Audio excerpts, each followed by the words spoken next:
அனைவருக்கும் வணக்கம். வத்திய வாலாங்குளத்தில் அந்த கரம்ப மண் இருக்கிற இடத்துல பாருங்கள், வெள்ளரி அந்த பயிர் வகைகள் போட்டிருக்காங்க. நல்லா கரம்பை இதில் வட்ட வட்டமாக போட்டிருக்காங்களா, அதில் இருந்தால் பயிர் வகைகள் முளைச்சிக்கிட்டு வருதாருங்க. ரொம்ப அழுந்து எப்படியோ போட்டு போயிட்டாங்க. இந்த வெள்ளரி விதை முளைச்சிருக்கு. நல்லா வெள்ளரி விதை, வீட்டு வெள்ளரி பெருசாக இருக்குது. எள்ளு போட்டிருக்காங்க, எல்லாமே இருக்குது. இது நல்லா இருக்குது. வற்றிய வேளாங்குளத்தில் 30 நாளில் முறுக்கு பிஞ்சிங்கிற மாதிரி இந்த இதில் உளுந்து இருக்குது, எள் இருக்குது. இதுபோல் குத்தகைக்கு விட்டது நல்லா தான் இருக்குது. இதனால தான் ஒரு வேளை முள் இல்லையோ என்னமோ. பாருங்கள், இந்த கரம்பை ஈரப்பதம் ரொம்ப நாளைக்கு இருக்கிறதுனால இங்கே பாருங்கள்,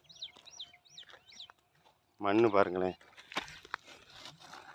இந்த பொறுன்னு இருக்குது மண்.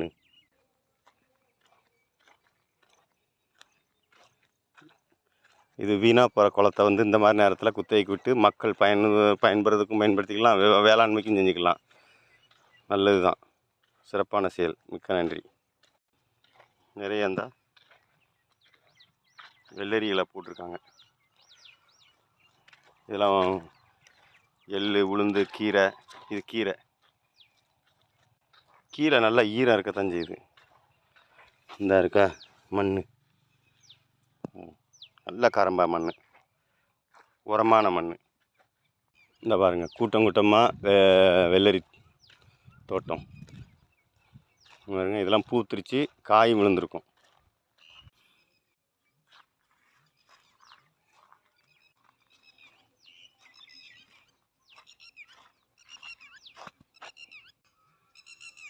இதுபோல் நிறையா போட்டிருக்காங்க பாருங்க குளத்தில்.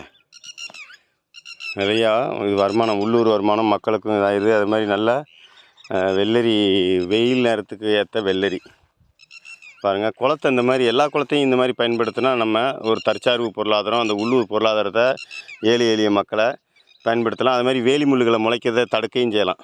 இது ஒரு நல்ல யோசனை தான். இது எல்லா குளத்துலையும் செஞ்சால் ரொம்ப நல்லாயிருக்கும். இது பார்க்கிற பார்வையாளர்கள் உங்களுக்கு ஏதாவது இதில் கருத்துக்கள் இருந்துச்சுன்னா சொல்லுங்கள்.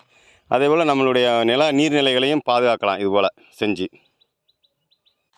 இதை மாதிரி செயல் எனக்கு ரொம்ப மகிழ்ச்சியாக இருக்குது. இதுபோல் நிறைய செய்யலாம் நம்ம. இதுதான் போடணும்னு இல்லை, இதே போல் தர்பூசணி, இது எல்லாமே போடலாம்.